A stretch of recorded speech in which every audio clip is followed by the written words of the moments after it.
जहाँ किताबें पढ़ने के लिए होती है, वहीं कुछ किताबें ऐसी भी होती है जिसे बैन कर दिया गया है।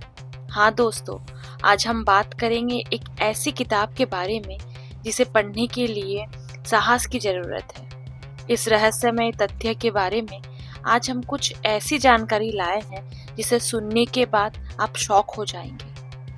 जी हाँ दोस्तों, क्या सच में यह ग्रंथ बैन है भारत में? क्यों लिखा गया था यह ग्रंथ? क्या है इस ग्रंथ का राज और किसने लिखा था यह ग्रंथ? जी हाँ, आज हम बात करेंगे ऐसी किताब के बारे में जिसे नीलावंती ग्रंथ कहा जाता है, जो भारत के सबसे रहस्यमय, सबसे गूढ़ और सबसे श्रापित किताब है, जिसे क्या सच में भारत ने बैन किया है, जिसे पढ़ने का साहस आज तक सिर्फ कुछ ही लोगों ने किया है और उनमें से ज्यादातर लोग या तो इस दुनिया से जा चुके हैं या तो पागल हो चुके हैं। तो चलिए दोस्तों, इस ग्रंथ की पूरी राज खोलते हैं। मैं हूँ Megha and you are watching stories with Meghu.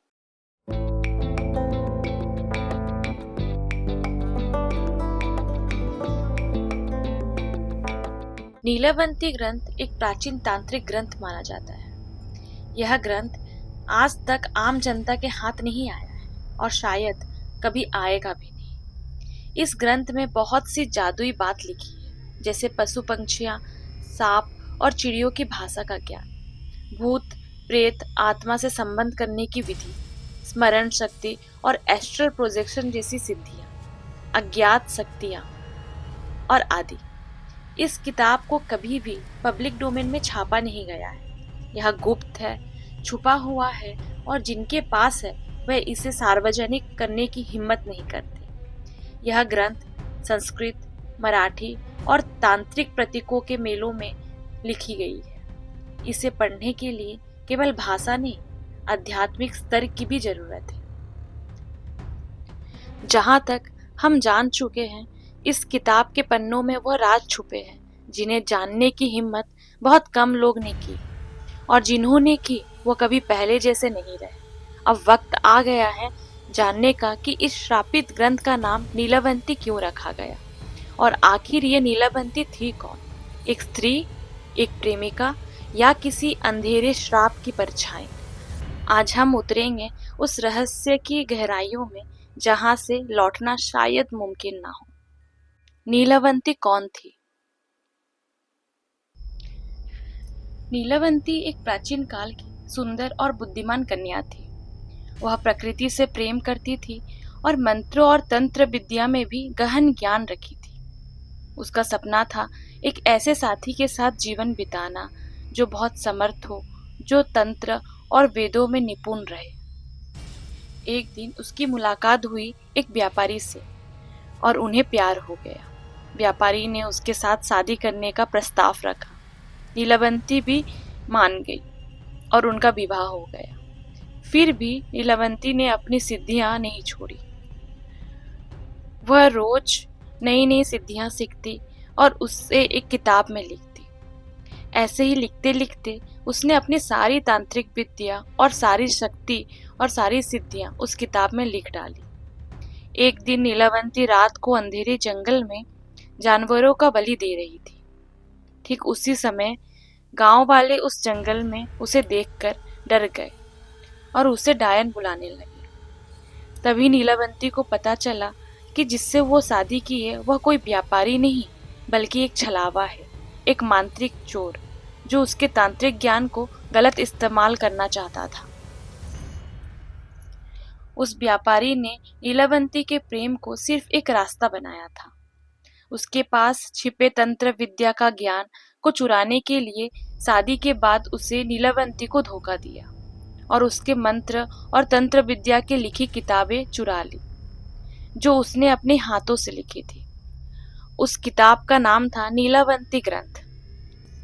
जब नीलावंती को यह पता चला, उसका विश्वास टूट गया। उसने अपने पति को रोका, लेकिन उस व्यापारी ने उसे जादू टोना करके बांध दिया और किताब लेकर चला गया। नीलावंती रोती रही, टूटी रही और एक दिन उसने अपने अंतर आत्मा से एक श्राप दिया,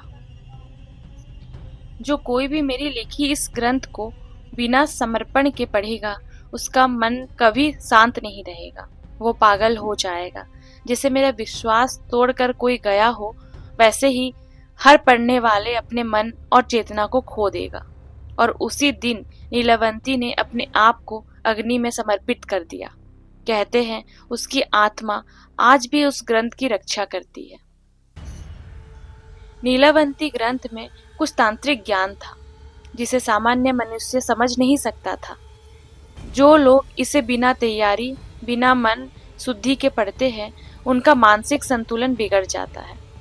कहते हैं इस किताब में कुछ मांत्रिक ज्ञान इतना गहरा है कि सही उच्चारण ना होने पर वह आप पर प्रतिक्रिया करता है, और इसीलिए यह ग्रंथ आज भी श्रापित माना जाता है। ना कोई इसे छूता है, न ही पढ़ता है, क्योंकि जो पढ़ता है वो लापता हो जाता है या पागल। दूसरी मान्यता के अनुसार नीलावंती कोई स्त्री नहीं, बल्कि एक तांत्रिक अवस्था या ज्ञान की देवी का नाम था, जिसे साधना से प्राप्त किया जा सकता था।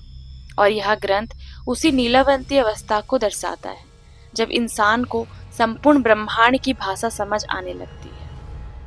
कुछ इसे सिर्फ एक प्रतीकात्मक नाम मानते हैं, लेकिन सच यह है कि नीलावंती एक नाम नहीं, एक चेतना है, जिसे पाने के लिए इंसान को अपने शरीर, मन और आत्मा की सीमाओं के पार करना पड़ता है। क्या यह ग्रंथ इंडिया में बैन है? अब सवाल यह है कि क्या भारत सरकार ने नीलावंती ग्रंथ को बैन किया है? सच्चाई यह है, ऑफिशियली इस ग्रंथ पर कोई बैन नहीं है। जी हाँ, आप सही सुन रहे हैं। ऑफिशियली इस ग्रंथ पर कोई भी बैन नहीं, क्योंकि यह कभी पब्लिक डोमेन में ऑफिशियली आया ही नहीं। लेकिन इसे कभी भी खुलेआम बेचा नहीं जाता, ना ही यह किसी लाइब्रेरी या कोई पब्लिक डोमेन या इंटरनेट में उपलब्ध है। लोग कहते हैं यह ग्रंथ कुछ गुप्त तांत्रिक अखाड़ों या परंपरागत साधकों के पास है। कई तांत्रिक इसे पीढ़ी दर पीढ़ी पास करते हैं, लेकिन केवल उन शिष्यों को जो पूरी तरह संयमी, ब्रह्मचारी और योग्य होते हैं। सरकार ने इस ग्रंथ को कभी जब्त नहीं किया, लेकिन इसकी प्रकृति इतनी खतरनाक और रहस्यमय मानी जाती है कि इसे सार्वजनिक करना आध्यात्मिक रूप से वर्जित माना गया है। तो दोस्तों, नीलावंती ग्रंथ कोई आम किताब नहीं है। यह एक चेतना है, एक शक्ति है, एक दरवाजा है उस दुनिया की ओर जो हमसे एक पर्दा दूर है। यह ग्रंथ न केवल हमें जागरूकता का चरम दिखाता है, बल्कि यह हमें किसी भी भ्रम, लालच या अभिमान के लिए दंडित भी कर सकता है। इसीलिए इसे श्रापित कहा जाता है। तो अगली बार जब कोई आपको कहे कि बिल्ली बोल रही थी, या मैंने पंछियों को बात करते सुना, या मैं आत्मा से बात कर सकता हूँ, तो उसे हंसिए मत। शायद उसने नीलावंती को छू लिया हो। अगर आपको ऐसी और कहानियाँ चाहिए जहाँ रहस्य, अध्यात्मक और अलौकिकता एक साथ मिलते हैं, तो जुड़े रहिए स्टोरीज विद मेघू के साथ, जहाँ हर कहानी सिर्फ कहानी नहीं होती, बल्कि एक अनदेखा दरवाजा होता है आपकी सोच से परे की दुनिया में। और हाँ दोस्तों, सब्सक्राइब, लाइक और दोस्तों के साथ शेयर करना ना भूलें, और कमेंट में जरूर लिखें कि मेरी नेक्स्ट रहस्यमयी कहानी किस टॉपिक पर होगी। धन्यवाद। जय हिंद। हर हर महादेव।